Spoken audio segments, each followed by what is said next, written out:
Hey friends, welcome back to another episode of Declassified. It's your girl, Danielle.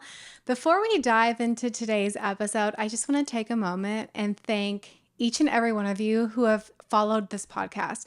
Between all the platforms that we're on, Apple, Spotify, and YouTube, we just broke the milestone of just over 300 subscribers and just over 14,000 views and listens, which is truly amazing. And I just want to say that I appreciate every single one of you. And I just want to say thank you for supporting this podcast, supporting this YouTube channel, for listening each week, and for sharing the episodes and tagging me in your guys' stories on Instagram. It brings me so much joy to see that. When I first started this podcast, I truly had no expectations for how it would perform. And I just remember thinking to myself that if just 50 people follow along, that I'd be more than happy. But hey, we've completely smashed that goal. So here's to continued growth for this show and impact. I've got some really great guests lined up for future episodes, and I'm just really excited for where the show is headed and how it's evolving. It's become just a really fun creative outlet for me, and I've really been enjoying it so far. So thank you guys so much for being here. But today, as you can tell from the title, we're going to be talking all about work-life balance. How to find balance between adulting, work, wellness, friendships, yourself, all the things. Finding balance as an adult is quite difficult, let me tell you. And oftentimes I feel like I'm quite literally hanging on by a thread. And I know I'm not the only one who feels this way.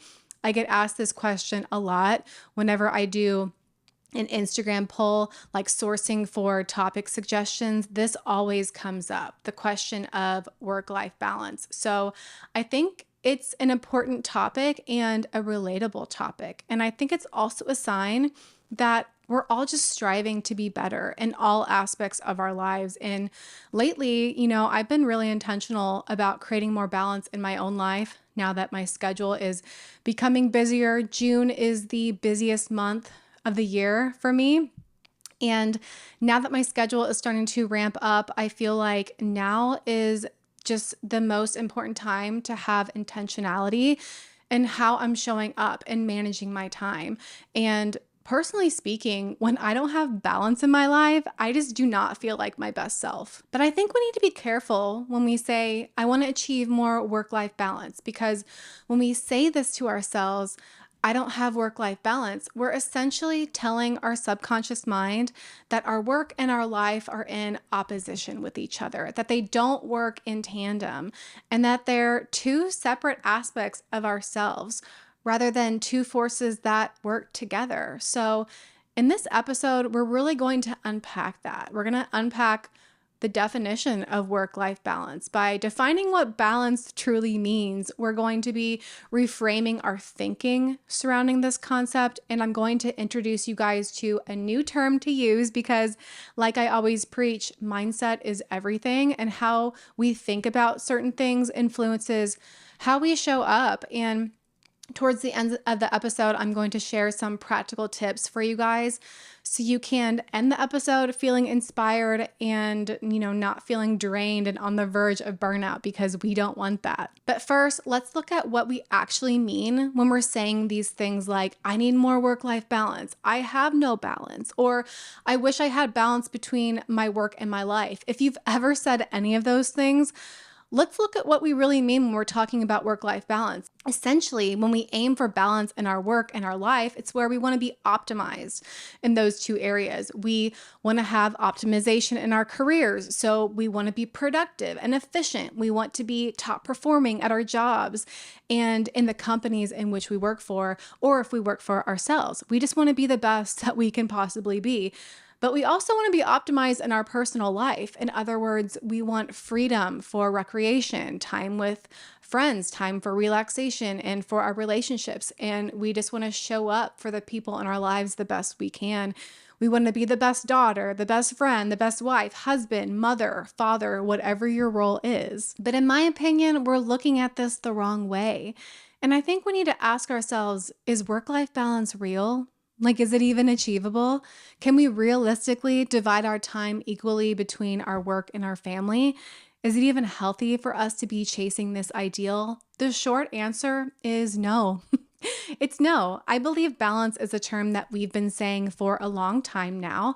It's kind of become this buzzword. You've probably seen countless articles and podcasts surrounding this topic and how you can master work-life perfection. But the thing is, we don't actually understand the definition of balance, do we? And that lack of understanding is leaving us chasing an ideal that ultimately leaves us feeling exhausted.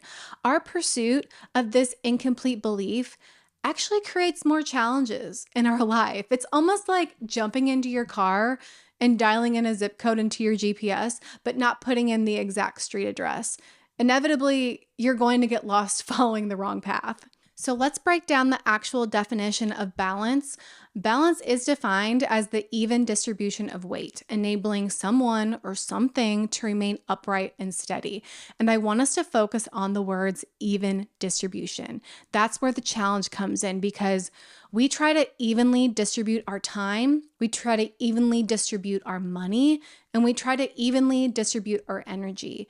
And the truth is, you can't evenly distribute anything because there's not enough time in the day. Another definition of balance is a condition in which different elements are equal or in the correct proportions. But again, that's where we actually go wrong. We try to divide our time, attention, and money equally, but it's impossible to divide ourselves between our work and our family, especially if you're working an 8 to 9 hour job each day that leaves you with like 3 hours in the evening with your family. It's going to feel uneven. It can feel like you're always working. If you work 9 to 5, that's 75% of your day because it's the majority of your day. And I feel like whenever it's the majority, it just becomes everything. That 75% becomes 100%. And it leaves us saying things like, well, I'm always working, I'm never at home. But the second part of that definition is where the definition of balance actually improves. It says a condition in which different elements are equal or in the correct proportions. And that's the part where I want us to focus on. Correct proportions. We can create correct proportions in our lives, but we will struggle to create equal distribution in our lives. So let's look at this whole idea as a whole, the concept of work-life balance. Now that we know the definition, isn't it interesting that we say we want to achieve balance in our lives, like work pertaining to our careers and life pertaining to our personal lives? Isn't it interesting when we talk about balance, we think of it as some perfect equilibrium we can achieve. It's just not possible or realistic. Balance really implies that there are two opposing forces. Think of a scale. When you tip the scale on a balance, it means that there's two weights that are opposing one another. But here's the thing. Work and life are not meant to be opposed. They're not meant to be in opposition with each other, and they're not meant to be equal either. So instead of saying, I want more work-life balance, we should be saying instead, I want more work-life harmony. One of my friends, Maria Granados, she calls this work-life integration, and we chat about this in last week's episode. So if you haven't gone to listen to her episode, go do it. But after this episode is over, I want you guys to go listen to that one because it's a really good one, or just put it in your podcast queue because it's a really great episode. I've heard other people use the term work-life equilibrium. Whatever descriptor that you gravitate towards, just use that word instead of the word balance. For me, I like the term work-life harmony because work and life are meant to be in harmony with each other. It's not work or life, it's work and life. It's not two forces working against each other, it's fluid.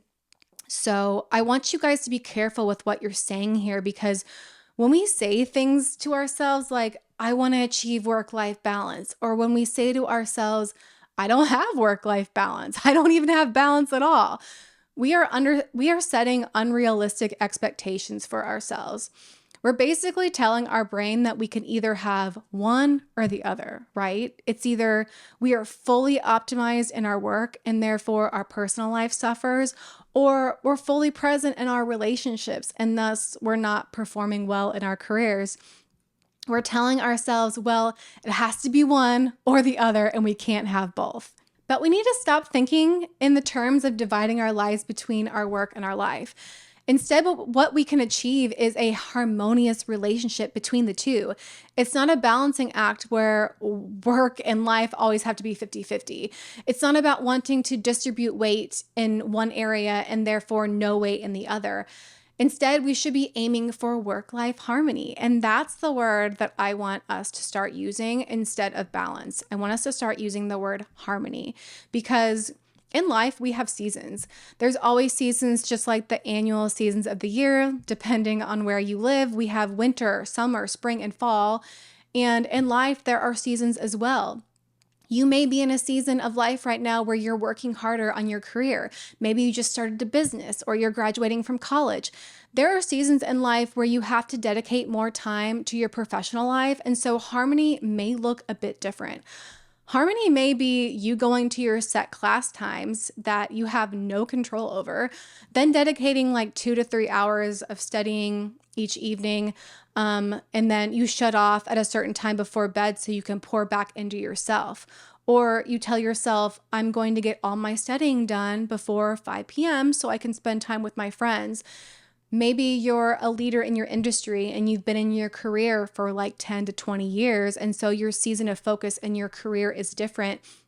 Maybe you have the luxury of working hard Monday through Thursday and you get to take off Fridays completely to spend with your family. We all go through seasons of focus. So, maybe your focus right now isn't your work. Maybe it's your family. Maybe it's building your family or raising your kids even. This rings true for myself. My season of focus for this year and going into 2025 looks a lot different than the years, prior, a couple years ago when I first started my business. And this rings true for every business owner as well. When you first start, your main focus is building your business, making a profit. So sometimes you're going to have to put a little bit more energy into your work. You may need to burn the candle at both ends, which means harmony between your work and your life may look more like 80-20. For me and my husband, we're trying to build a family. So my season of focus is my health. It's maintaining a low stress level and entering into the new role of becoming a mom. And naturally, my work-life harmony looks more like 60-40 at this moment. We need to stop thinking about work-life balance in such rigid terms. It's not always 50-50. Work-life balance is more about work-life harmony. So sometimes it's going to be 80-20. Other times it might be 60-40. It just depends on what season you're in and what your focus is And this can change at any time. Actually, it can even change daily. It might even look different every week, every month, or every year.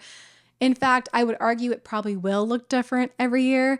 My point is, work and life are not opposing forces, and we don't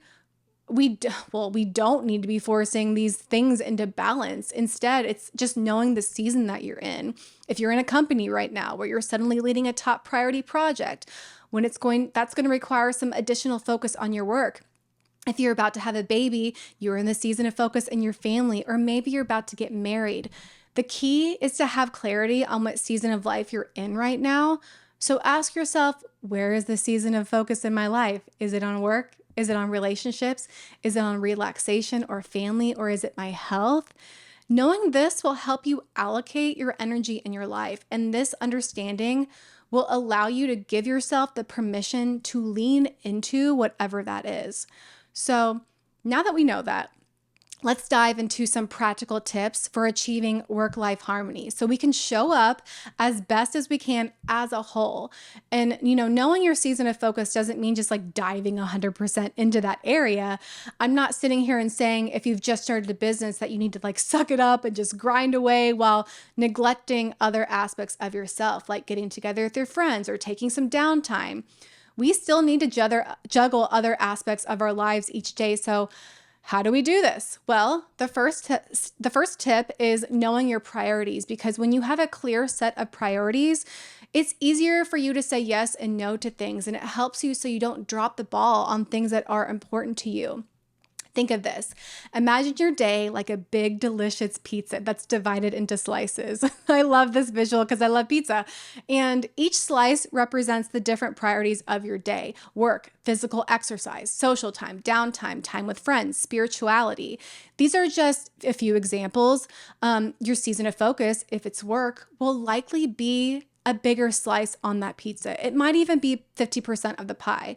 The size of the slice is important because it shows us where we're dividing our time and that it can't be divided equally. That's impossible. But it also shows us where we need to utilize our time throughout the day so our lives can feel more harmonious. And it's important to note for this exercise, each day gets a new pizza. Every day is a new pizza because every day probably looks different for you. Here's a personal example. So I'm a wedding photographer. So during the week, say on a Tuesday, my pizza can be broken down between work, sleep, and personal time and my family. My work slice during the week is about 30%, which means I have time to prioritize quality time with my husband, or I can get coffee with a girlfriend. But when Saturday rolls around and I've got a wedding to photograph, my work slice grows to 75, maybe 80% of my day. So I already know going into that day, hey, I might not get in a workout today. I might not have as much time for my family, but that's okay because when Sunday rolls around, it's a new day and I get a new freaking pizza. And Sunday, my work slice is 0% because Sunday, my priority is to not work. And my family slice ramps up to 20%, and new slices get introduced for self-care, spirituality, and downtime. It's just an example of how when you know your priorities, you can better manage your schedule and know when to say no to things. You can know what you can even handle and what you can put on your plate. So the first step is to really make this list of non-negotiables of your priorities for each day. Is it working out for an hour each day? Is it spending time, like more time with your kids at home when you get home from work? Or is it making sure that you get enough sleep, 8 hours of sleep? Whatever your priorities are, write them down, know them, and stick to them. And I think this is a great kind of way to visualize your life in the form of a pie, a pizza, or a wheel even. Every section, whether it's 8 sections, 6, 5, however many things you are juggling in your life, each section represents a different priority of your day and how it measures against your other priorities. Number 2 is knowing your limits. In other words, your boundaries. So listen up, my people pleasers out there, because I'm coming for you when I say this. You don't have to say yes to everything. You really don't. You don't have to say yes to every assignment, every invite, every collab, every opportunity to work late or pick up a shift. Saying yes to another client or work opportunity is just not worth sacrificing your mental health or time with your family if you don't have the space in your schedule.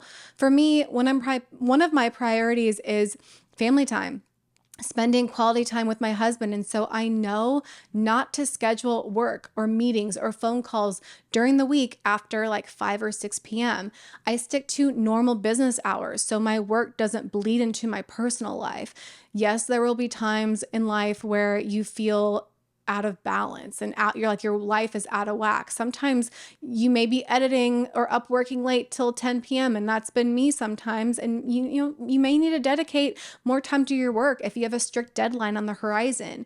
You may have to work late. And sometimes we have to do things that we don't necessarily want to do, but it's important that we don't let that become the normal. And if we find ourselves in a situation where we have put too much on our plate, it's important to learn to adjust, make some arrangements so that we're not overwhelmed and left feeling like our work and everything we love about our lives is just out of sync. We're not pulling our hair out at the end of the night because we just have a million things to do and it's already time for bed. Tip number 3 is my personal favorite. It's to fill your cup first. You should really be filling your cup first every morning when you wake up. So every morning when you wake up, before you check your work emails, before you pull up Instagram and start doom scrolling and replying to your DMs, before you answer text messages, make sure you are setting yourself up for success every morning by setting aside time for yourself and creating a morning routine. I don't care if this is just like for 30 minutes or 15 minutes, or even just like, if you get 45, great. You just need time for yourself. For me, whenever I began starting my days like this, it completely changed my life. And it's become an essential part of my well-being and my success. So for me, I usually read a few pages in a book. I usually interchange between whatever book I'm reading and my Bible, and I journal for about 10 minutes. And then I finish up with writing a quick list of to-dos for that day, which include, any appointments or work meetings that are important. And having this routine just puts me in such a great vibration and a great space mentally and emotionally. Tip number 4 is time management. So I don't work a typical 9 to 5, but I have created a set schedule for myself when it comes to my working hours. I start work at 8 a.m., take an hour break like mid-morning to get my workout in, then I'm back to work and wrapped up by 5 p.m. Sometimes I end up working till 5:30 or 6, but I do my very best to stick to this schedule. And I find that this is literally the bread and butter to having work-life harmony. It's knowing when to work and when it's time to rest and relax or play. So this means not checking your emails when you're quote unquote off the clock, not responding to anything work-related when you are in off-work mode. Tip number 5 is scheduling breaks and rest days. I don't know who needs to hear this, but giving yourself breaks and reset days are crucial to your success. I just shared last week on my Instagram stories a photo of me like just relaxing at the pool with a message that resting still fuels your growth, because it's true. Your energy is not infinite. If you pour everything out of your cup, you're eventually going to have to refill it. My rest days are typically on Sundays. Practicing the Sabbath is really important to me, and Sabbath literally translates to stop. And that's a priority for me. And so I use these days to get the house in order, go to church. I do a little bit of just life activities. However you choose to fill your cup, the point is to use your rest day to rest. Do whatever you feel like doing, whether it's binging a new Netflix show in your PJs on the couch, or spending time with a girlfriend, having a family dinner, whatever it is. The point is your rest day is not having an agenda. It's just to like go with the flow. Allow yourself to do things that you've been dreaming of doing and to not have a to-do list. And in my opinion, it's really important that we have at least one day out of the week where we can do this, where we don't have a plan, we don't have a list that needs to be checked off. We can just allow ourselves to be and do and create and live life and just enjoy life. I mean, here's the thing. It even says this in the Bible. In Genesis, it says, by the 7th day, God had finished the work he had been doing. So on the 7th day, he rested from all his work. Then God blessed the 7th day and made it holy. God even rested, guys. Come on. Exodus 20 verses 8 through 10 states, remember the Sabbath day by keeping it holy. 6 days you shall labor and do all your work, but the 7th day is a Sabbath to your Lord, your God. Friends, the Sabbath is a gift from God, and we should be using it for rest. We should be using it to our advantage. God established the Sabbath as a benefit to us. It's to meet our needs and to renew us physically, emotionally, and spiritually. We need to be using this to our advantage. Something I always like to remind myself of is that life is meant to be enjoyed. We are here to create experiences, try new things, to live life and to have fun. And what is the point in working so hard all the time if we don't even get to reap the benefits of it? If we're just in constant work mode, grinding away, we're not allowing ourselves to actually reap the rewards of our hard work. If you're going to work hard, like make it purposeful, make it be a bigger reason than yourself, and then allow yourself to enjoy the fruits of your labor. Don't just bounce from one accomplishment to another. Sit in it, relish it. I mean, what is the point if you don't? This isn't a conversation to sway you away from like just being productive. because I'm a huge advocate for hard work and working towards your dreams. But instead of hustling ourselves to death, we need to learn how to create a healthy hustle. It's not a hustle where you're burning out, where you're crying because you're just so overwhelmed and overworked and you don't have time for anything else in your life other than work, eat, sleep, repeat. That is not what life is about. And I've been there, and it's not fulfilling. It's not as fulfilling as you may think. It's simply not living, and it's time that we step away from the toxic hustle culture and step into a healthy hustle where we have harmony in our lives, where we have time to work out, eat right, spend time with our friends and family, and do all the things that bring us true joy and happiness. Someone once asked me what my definition of success is, and the definition of success for me is when my head hits the pillow at night and I look up at the ceiling and I'm about to fall asleep and I ask myself, did I do my best today? Did I show up for me and the people that I love today? Was I a nice person? Was I a good human?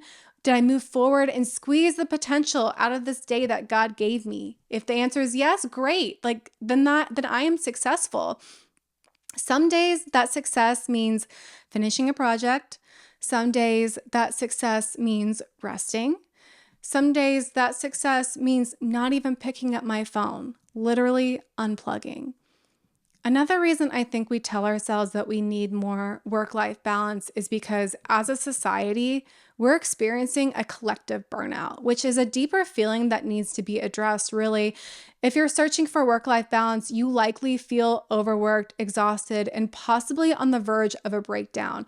Don't get me wrong, I can value the hustle, and I think we need to be focusing instead on creating a healthy hustle. Hustle culture will tell you that there's no sleep for the business owner, that you just have to grind and exert yourself at maximum capacity every single day to accomplish your goals and dreams at lightning speed. It's go, go, go, more, but now we're seeing a burnout generation.